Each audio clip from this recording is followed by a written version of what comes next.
Mais maître, je ne peux pas être accusée de conduite en état d'ébriété. Je ne conduisais même pas. Je comprends, mais la jurisprudence a déterminé que si vous êtes en état d'ébriété... Quand votre avocat vous parle de la jurisprudence, il vous parle de quoi exactement? Le mot jurisprudence fait entre autres référence à l'ensemble des décisions rendues par les différents tribunaux à travers le Canada. En fait, pour rendre leurs décisions, les juges analysent la loi, mais également la jurisprudence pour savoir, par exemple, comment d'autres juges ont interprété la loi. Analyser la jurisprudence est essentiel pour assurer la stabilité du droit. Sinon, les juges risquent de rendre des décisions contradictoires. Mais attention! Comme la loi s'interprète à la lumière des faits vécus par une personne, deux situations en apparence similaires peuvent tout de même mener à des décisions différentes. En terminant, sachez que les décisions rendues par certains tribunaux ont plus de poids que d'autres.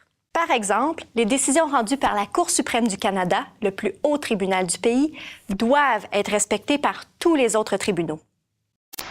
Vous l'avez donc compris, la jurisprudence, c'est l'ensemble des décisions de justice rendues par des tribunaux qui servent de modèle aux autres tribunaux. On va tout de même prendre un peu de hauteur et se demander à quoi sert la jurisprudence exactement et dans quel cas elle est pratiquée.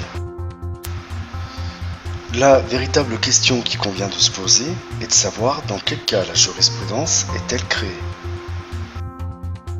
Il y a en fait deux cas où la jurisprudence est créée. Une décision de jurisprudence sert par exemple à interpréter la loi lorsqu'elle est imprécise, ou bien lorsqu'il y a deux lois qui sont proches et on ne sait pas laquelle appliquer. L'autre cas, c'est lorsqu'il faut adapter la loi à l'évolution des mœurs. On verra des cas juste après, très parlants. Donc le premier cas, c'est l'interprétation de la loi. Vous savez tous que le sida est une maladie très dangereuse, et bien vous allez voir que dans une affaire particulière, la Cour de cassation s'est prononcée et sa décision a servi de modèle aux autres tribunaux.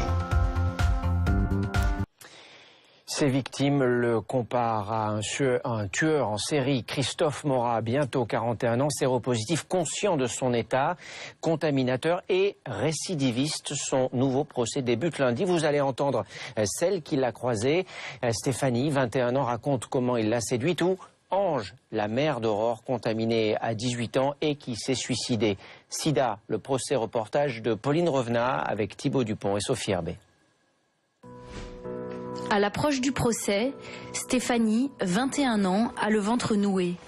Car lundi, elle va revoir Christophe Morat, son ancien petit ami. Elle a 17 ans quand elle le rencontre sur son lieu de travail. Elle est animatrice, lui chauffeur de bus. Amoureuse très vite et on va dire qu'il avait aussi des paroles pour en fait mettre vraiment en confiance, faire tomber sur son charme.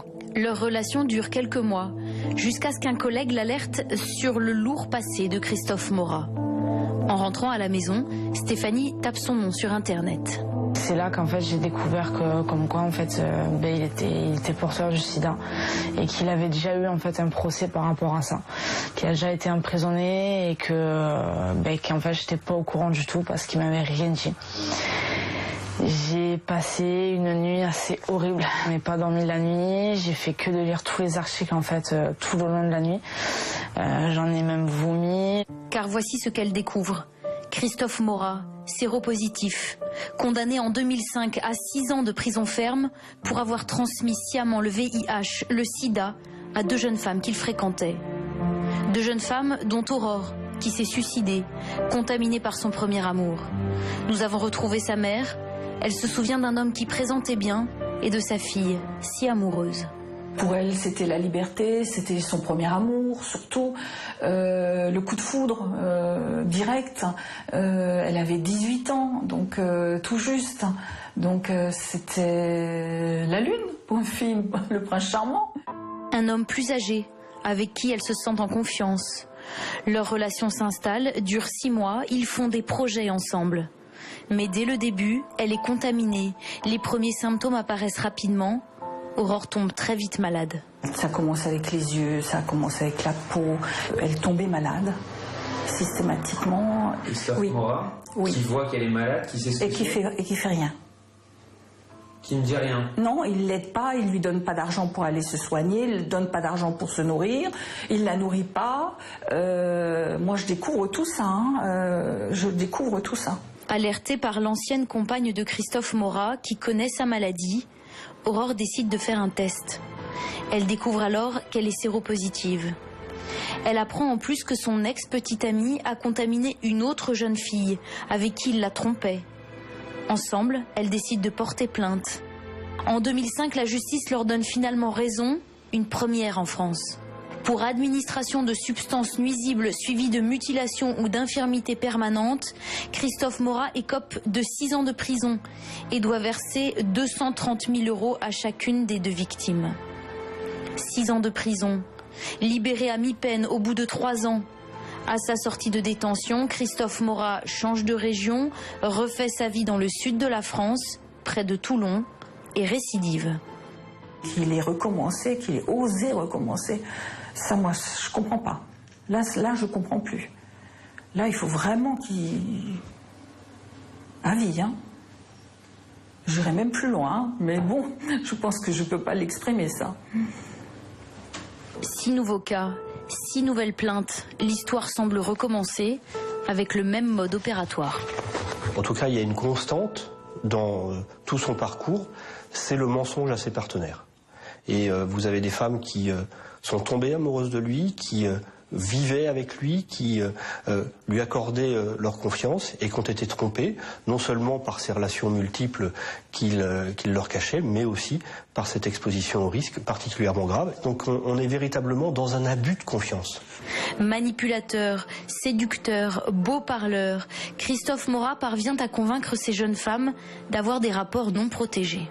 La première fois, donc, je lui avais demandé en fait donc de mettre un préservatif. Avec ses belles paroles, il m'a dit comme quoi en fait ça sert à rien, qu'il y aurait pas de plaisir ni autre. Donc du coup, j'en ai pas mis.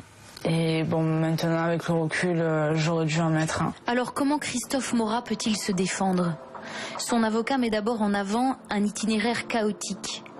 Abandonné à l'âge de 5 ans, adopté, placé en foyer, Christophe Morat vit avec la peur de l'exclusion. Incapable de livrer son secret, sa séropositivité, découverte en 1998.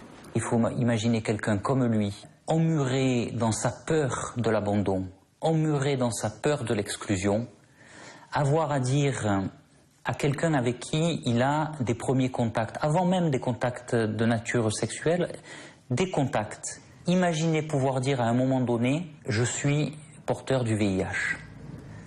Pour lui, c'est quelque chose d'extrêmement difficile à surmonter.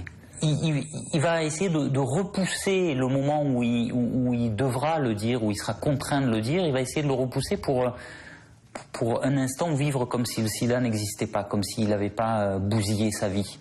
À ses 2 premières victimes, il avait formulé des regrets. Je n'ai pas pu faire autrement. Si je n'ai pas dit que j'avais le sida, c'est parce que j'avais peur d'être rejeté. Face aux enquêteurs, cette fois-ci, en 2012, il confie « Ce que je voulais, c'était aimer et pas contaminer ». Sa défense va même plus loin. Elle renvoie la co-responsabilité au parti civil. Bien entendu que lui, il est porteur et que lui, il avait un devoir moral au moins d'avertir, de dire, de ne pas trahir, tout ce que vous voulez. Mais n'oublions pas que de l'autre côté, il y a eu un silence aussi sur la même question du préservatif et que c'est pas culpabiliser les partenaires de Christophe Morat que de dire que le silence, il a quand même été partagé. Évidemment que ces femmes, elles savent que le sida, ça existe, elles savent les modes de contamination, mais il n'y a pas de co-responsabilité quand il y en a un qui ment. Elles ont été victimes d'un agresseur. Un agresseur qui réitère. À sa sortie de prison, Christophe Morat cesse même son traitement pendant 2 ans, ce qui augmente fortement sa charge virale. À chaque relation non protégée, il multiplie les risques et les victimes potentielles. C'est ce que dénonce Barbara Wagner, elle-même contaminée il y a 20 ans par son ancien compagnon. Elle a créé une association, Femmes Positives, pour aider celles qui sont dans le même cas. Christophe Morat est considéré comme un contaminateur en série. Derrière un homme qui a des comportements de mise en danger de la vie d'autrui se cache le cas de 1, 2, 10, 20, peut-être 30 femmes contaminées. Un comportement criminel qui doit être sanctionné par la justice, estime Stéphanie, l'une des parties civiles. C'est vraiment un gros danger public et c'est vraiment quelque chose qu'il faut absolument arrêter. J'ai été emprisonné par rapport à ça, il n'a pas compris la leçon, il continue encore et donc pour moi oui c'est en quelque sorte, différemment mais un tueur en série encore en quelque sorte. Pour ce que la justice considère désormais comme un crime, Christophe Morat comparaît aux assises à partir de lundi. Jugé en état de récidive, il encourt 30 ans de prison. Dans cette affaire, le problème était qu'il n'y avait aucune loi prévue pour condamner une personne qui avait transmis volontairement le sida à quelqu'un d'autre. Alors du coup, les juges ont dû chercher. Il y avait effectivement 2 lois qui existaient.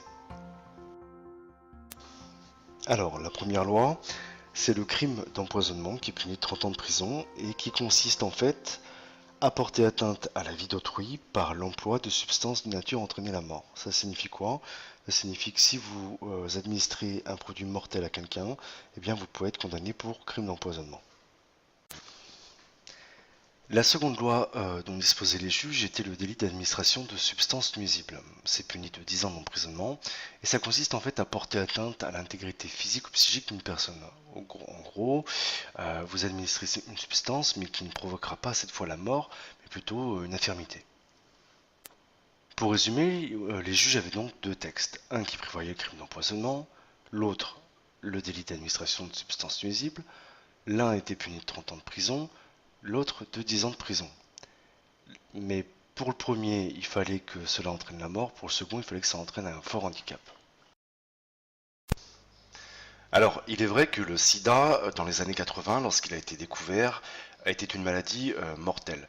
Aujourd'hui, ce n'est plus une maladie mortelle, c'est une maladie avec laquelle on vit jusqu'à la fin de sa vie très très mal. On est fatigué tous les jours, on prend des médicaments qui ont des effets secondaires très forts, mais ce n'est plus mortel.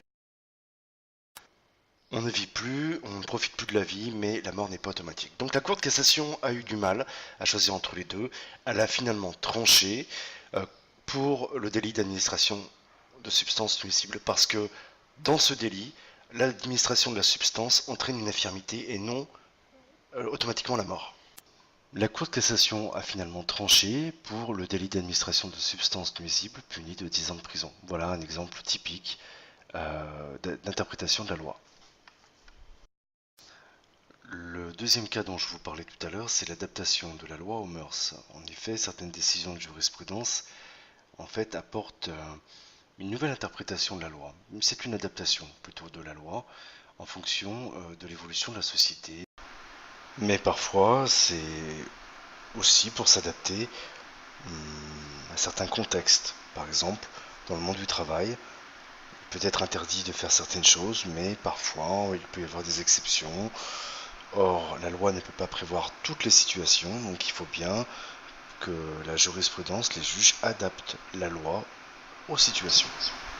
Nous allons par exemple écouter un avocat spécialisé en droit du travail qui va nous parler d'une affaire qui a donné lieu à une jurisprudence, donc à une décision de la part de la Cour de cassation concernant un point de la loi. Bonjour, bienvenue sur ma chaîne. Aujourd'hui, comme je le fais régulièrement, un petit aperçu, j'allais dire, des jurisprudences récentes et marquantes.